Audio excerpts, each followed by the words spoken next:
Let me just start off by saying, happy Veterans Day. This is certainly a meaningful day. I'll share real quick.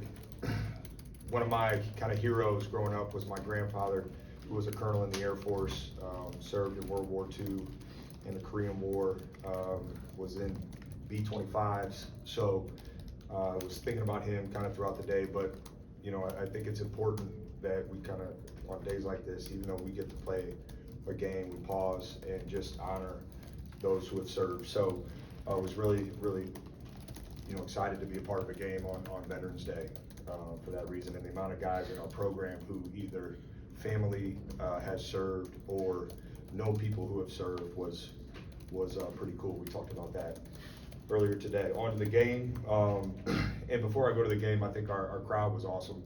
The students were great. The Nut House energy, you could feel that throughout the entirety of the game. So thankful for that as well.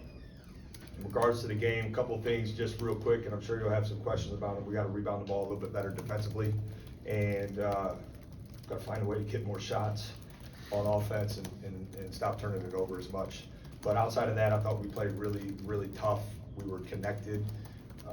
Again, you got a glimpse into the depth that we have with 5 guys in double figures. So was really excited to see that. When we talked to Sean and Aaron, they both said that you were harping on them this week, like you had lost a game, and one of the main points of emphasis was turnovers. How much did you focus on that this week, and what are you maybe seeing in that area through 2 games here? Yeah, well, we're seeing we're turning it over too much, but it's a fine line, Adam. I don't want us to play safe, but we need to value the possessions a little bit more. That's what we kind of talk about. That's the language we use, because I want us to be aggressive, play with confidence. But we got to, like 15 turnovers is too many. And I thought tonight, our guards collectively just turned it over too much. So we got to keep working on that. Again, what we're trying to do offensively with our pace is different than what guys are used to. Mm-hmm. And it's going to take some time to grow through that. But on the flip side, I think defensively, we were really, really connected, and that that protected us a little bit. And when you talk about guards maybe turning over a little bit too much, Michi seems to be maybe, I don't know, maybe is he feeling any pressure being back and trying to do too much too soon, or what are you seeing from him 2 games in that I think he has 8 or 9 turnovers here in 2 games? Yeah, I like Michi's aggressiveness. I like him driving the ball to the paint. He's just like he did in the second half of the Texas game. He's got to slow down a little bit, but we want him to be aggressive and want him to attack. He's really done a good job in practice of reading the paint, and had his assist numbers in practice have been really good. So I think it's only a matter of time until that gets cleaned up. We'll go over here to left hand. Aaron had a real nice game, it seemed like, both on the offensive and defensive ends of the floor. What did you see out of him in this one? Yeah, well, I think it started on the glass. He was active on both sides of the ball, and then he seemed felt like he was just a little more poised offensively, and it helped. He was able to get into a better rhythm because he wasn't in foul trouble, in the first half. So I thought he took a step forward. I thought Sean Stewart, 10 and 7, and he's got to. I think the fouling for us collectively, we got to be better at, and clearly I got to be a better official in practice. But that's something we just got to continue to grow in that area. But I thought both those guys, were better and looked, I think, more confident and comfortable. Staying with the foul trouble for a second, is there a balance to that? Because you look at the shooting numbers for Youngstown State, and you guys played really good defense in this game. How much of that can you do without fouling and having that aggression still? Yeah, we want to be aggressive on that side. And we go back and look at which fouls maybe were careless. And I think evaluating that, and if we can get rid of those 3 or 4 possessions, it helps some guys certainly individually, but it also helps us collectively. There's some of our fouls when we're boxing out and things like that, there's no issue with those. But I think some of the ones where maybe we get out of position and we bail guys out with a reach, or we have them right where we want them, and instead of being sound and disciplined, we reach. Those are the ones we got to clean up a little bit. Mobley, another amazing night. What's it like to see this start for him? You can talk about it in the off season, but then to actually have him come out here and contribute like this. Yeah, well, I think what's been really impressive about him is how our team has embraced what he can do for us. And that takes a great deal of maturity, because clearly he's out there playing confident and free. And really, the 1-2 he took, I asked him to kind of step back and shoot a 3. So, but talked about it, right? He has a mentality where he is wired, to score, plays with a great deal of confidence. But I think what's equally impressive is how our team has embraced that. And it's really important for us, and it's gonna continue to be. Early on in the season, you obviously want to play a lot of guys, you want to grow that depth, but you also want to find your core. What's that balance like, especially with so many new faces, trying to not shift too much around it and keep a core in there, but also grow the depth? Yeah, I think, allowing guys to get a rhythm is important. And, for us tonight, when I was subbing guys out, a lot of times it was maybe we didn't complete plays, from finishing through the whistle or sprinting back. It really wasn't, for things outside of maybe fouls. So I think we're learning that, there's an urgency that we need to play with, and there's really a couple non-negotiables we have. One of them is don't stop playing. And so when we do that, when we're not, finishing plays, like one of the ones we had in transition where I think maybe Evan Mahaffey had a block, or somebody had a block, and we not everybody sprinted back. Like, those are plays that we gotta keep, if we can reduce the number of those, it's gonna really help us. And I feel like we're doing a good job. I don't think it's a problem by any means, but there's just a couple plays here or there where we gotta be a team that doesn't let up within a possession. Going back to John real quick, there's a sequence in the second half where he didn't do something on the defensive end. You weren't happy at all. He goes down, gets a 3-point play on the offensive end, and you pull him out and have some words for him. What was it that he didn't do? What were your words to him when you pulled him out? Well, I didn't pull him out for having a 3-point play, I can promise you that. Right.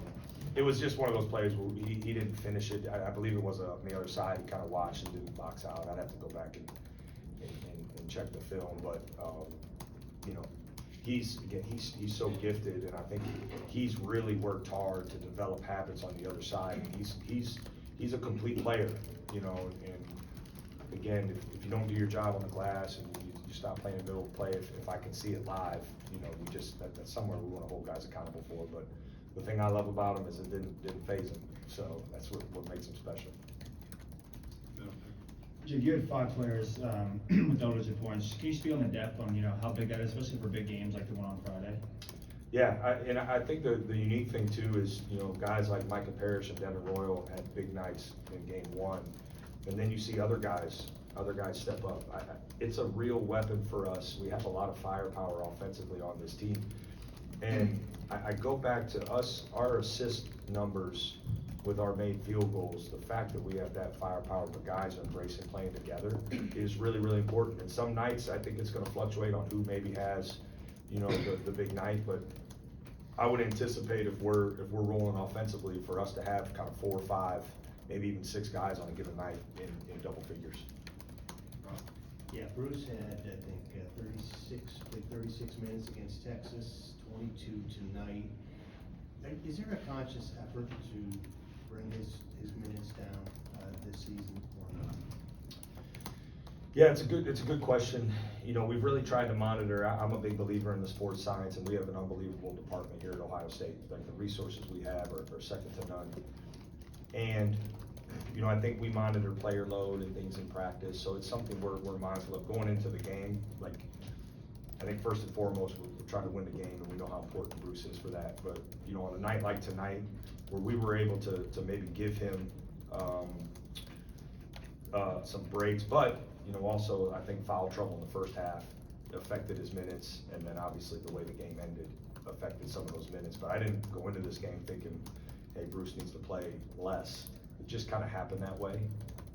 But I also have a great deal of confidence in our bench, and I think you're seeing, again, we're not afraid to play, different lineups and things. But yeah, I appreciate Bruce. He went in with 3 fouls in the first half and played smart, and we were able to get him out, I think, for defense at the end.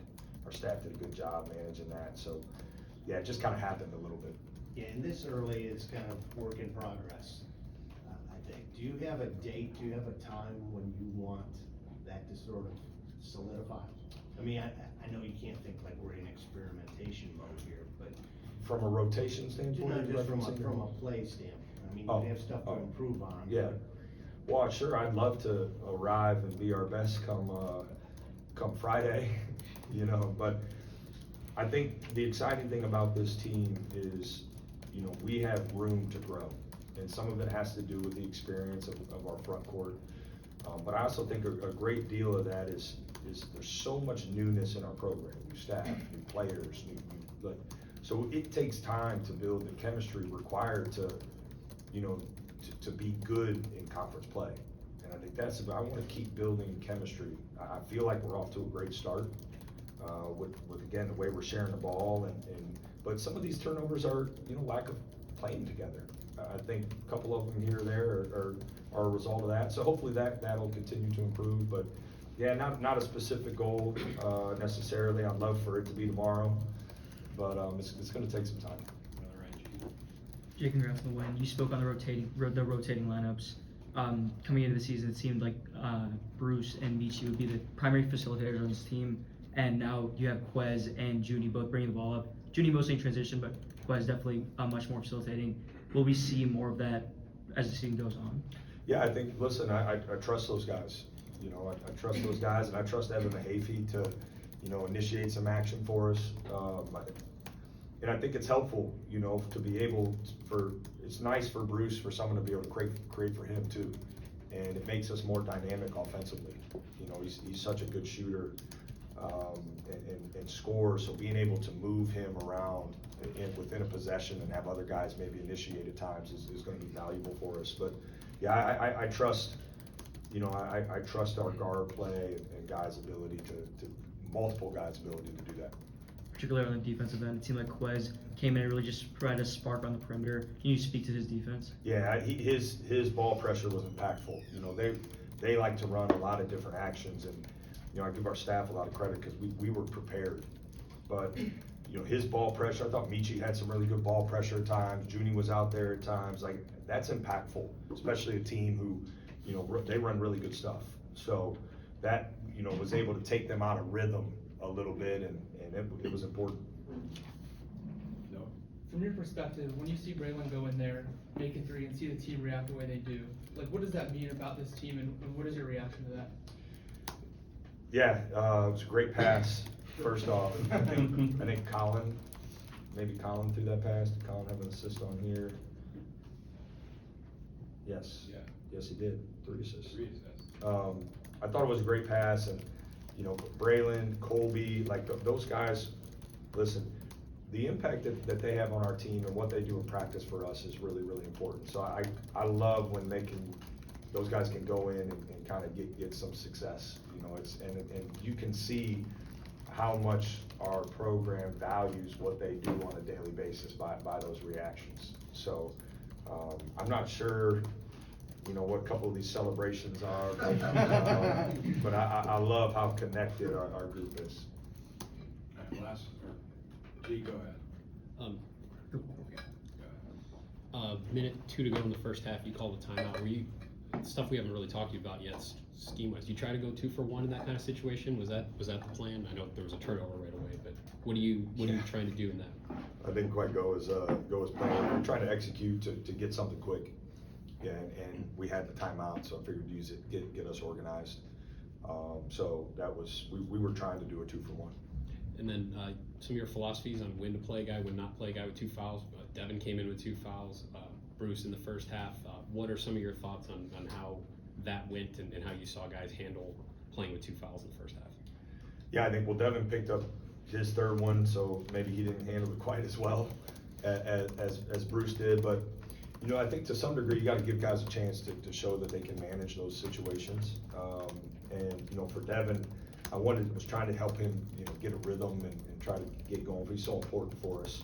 And I mean, listen, his rebounding numbers in his minutes, despite, you know, which, you know, I thought he did a great job attacking the rim with some physicality. It was a physical game, but his rebounding numbers, he didn't let, you know, maybe some of the choppiness of the game because of his foul trouble. He didn't let that impact what he did on the glass. So I was impressed, even though you end up picking up that third foul in the first half. I was impressed with just the poise he played with, kind of, you know, despite, you know, or in spite of maybe it not being one of his best games.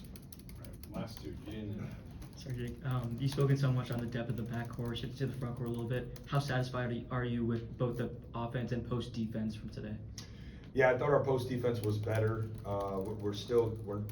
We haven't, there's some technical things that we've been working on that isn't quite translating as fast as I would like. And so we gotta keep fighting. I thought I think Aaron got a steal in the first half, deflecting an entry. We wanna be more aggressive in that space, and we'll double the post some to help us. So that's gonna continue to be a work in progress for us. We gotta get better at it, and really we need to do it quickly because, you know, our next opponent has a good player inside, so multiple players inside. But I thought we got better, but we still have room to grow. Some of the stuff we're working on needs to translate quicker. You talk about your next opponent. You went through kind of postseason play, but now this is your first real time kind of build out week to week here. Obviously, you've coached a long time. Is there anything that you do differently with your schedule and the guys throughout the next, 4 days as opposed to maybe other coaches? Yeah, I don't know. I mean, I can only speak to, I think the experience that I've had working for different guys and certainly the experience of our staff. We want to, tomorrow, learn from this game, and I think, kind of finish this game tomorrow and then start our transition into A&M. Our staff obviously has been working on this, ahead of time, but for our players, tomorrow we got to learn from the areas that we need to improve on, from the film of this, and also I think, acknowledge the things that we did well, and then how does that now transition into Texas A&M? We got to have some good preparation for that. But I say this, I think this team has consistently prepared well, and we're excited to go on the road and carry that, hopefully continue that preparation and carry that into a road environment.